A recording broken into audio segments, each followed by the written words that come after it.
Hey everyone, welcome back to the channel. My name is Austin with Dreamin' Rotary here. This is a response to a comment that I got on YouTube that I actually greatly appreciated. So when I make these comments at the end of the videos about commenting anything you have as far as an idea, constructive criticism, this is the result of one of those. Basically what happened was I did an unboxing video for the Rotary Compression Tester where I pulled it out on a bench and just kind of talk about it. And someone was misled in my titling in the aspect of they thought that I was going to show it in use.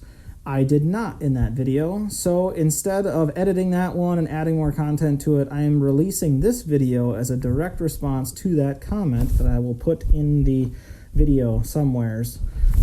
So thank you for commenting that. I do appreciate it. I hope that you guys leave more comments like this so I can create more content to make this channel more useful to you guys.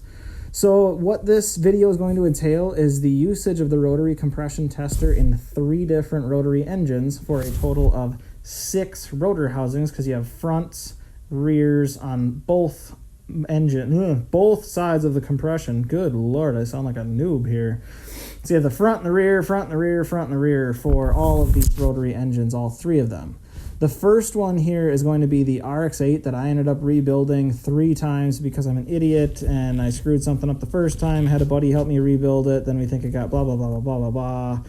That thing needs quite a bit of attention, but there's going to be some more videos coming out with that as well when we start diagnosing that car, so watch for that. But in the meantime, we compression tested this last summer, and it was a cold engine, which you're not supposed to do. The car hadn't ran in a really long time, and still hasn't ran. It didn't run all last year, honestly, and it was put away the fall before that because me and my brother are in college, and he currently owns the car.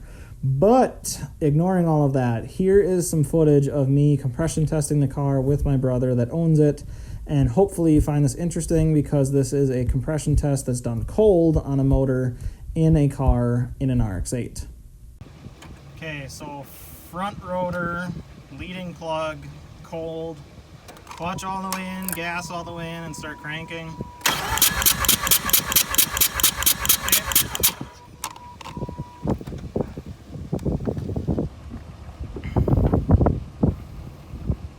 So front rotor's low.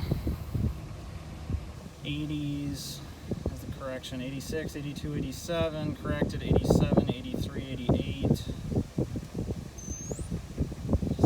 83, okay, so the rear rotor leading plug. Okay, clutch in, gas all the way in. Okay, crank it. Okay.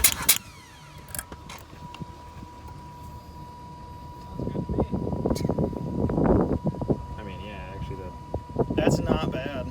I was gonna say that's like 114. It's just that one side's at 80 or 110, 108, 84. Adjusted 114, 112, 87. All right, now that we're done with the RX-8 thing, we're gonna go on to my buddy Nathan's car. So Nathan's gonna love that I'm shouting out his car here. He has a 13B REW swapped first gen RX-7 with this like ridiculous blue color that's just gorgeous in person, honestly. He was having some issues with his motor because he had bought it where someone had told him that it had been rebuilt at one point, and he bought it as a complete package out of an FD.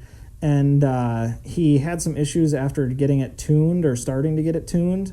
And so we wanted to compression test it front and rear because his tuner that was working on it at the time wanted to make sure that the compression was healthy in the motor. As a result of this, we tested his front and rear rotors. He had low compression in the rear, similar to the RX-8. But his was also a cold engine, if I believe. I believe we may have started it a little bit, but it wasn't all the way up to operating temp like is recommended when you're doing a compression test. Anyways, after this compression test was done, the motor was actually rebuilt as a result of the results from the compression tester. So that was a big help for Nathan because now he has a badass first gen that's really, really fun. So that car is going to be coming up next here. How far does that move? Actually take the back one out too. Yeah, you take both of them out. How does what move? How far does that throttle move? It's open. Yep. Okay. So just crank it till I tell you to stop.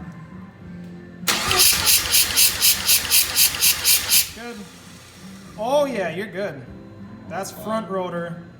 Yeah, that's strong. How much is it? 113. That's really good. What was it? 105, 107, 105. That's correction though. The correction is at 113. 113. That's perfect. Okay, go for it. Okay. That one's showing a little low on the back. Should throttle open. Huh? Do you have a throttle all the way open? I think so. Slow down. Try again. Yeah, I would. It's just showing like 70, 76 on the first and third phase. Get her down. There you go. Okay, go for it. Of compression. Well, one is 105 or 108 or whatever, Yeah, and then yeah. it was 70 and 70 or 60 and 60. Yeah. Well, how could it be that far? Because those springs and stuff will, even though it's on that face and that face. Yes, but it could not. All right, so the third engine that I am going to show is actually the one that's right behind me. Before I bought the motor, I was looking into rotary engines in the aspect of I have a T2 keg that's over on a shelf here that I am eventually going to build into a big turbo, multi-hundreds of horsepower build, but I have to wait until I'm out of school. So I was looking around and someone listed a GSLSE motor. They got in contact with me and said they'd like to sell it to me because they remembered me from a car show. His name is Robert, great guy. He's putting a Mustang motor in his car, I believe, with a 5-speed transmission. One of those is a 305 V8 or 351 or whatever they put in the Mustangs, Fox body. I'm really bad at those. But he's doing a swap into that, and so he wanted to get rid of his GSLSE motor. I, as a result, wanted to make sure the compression test was good before I bought the motor, understandably, because it was a couple $100, close to $1,000.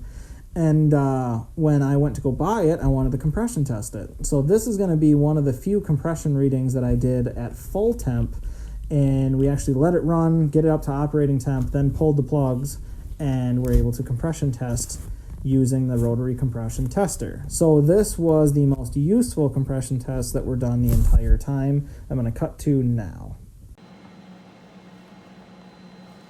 Eventually. All right, go for it.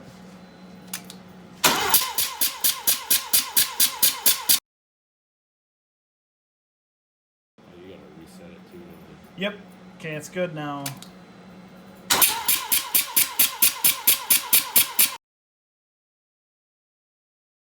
All right, so now that that's done, that is the result of what it looks like to use the Rotary Compression Tester on 3 different rotary engines. Hopefully that is a good response in video to the comment that I received on the unboxing video about the Rotary Compression Tester. So again, I hope this is indicative of my willingness to respond to videos where I feel like I haven't done enough in the aspect of covering a topic. And so if you have any comments like this in the future, please feel free to leave them. I will try to get to them when I can.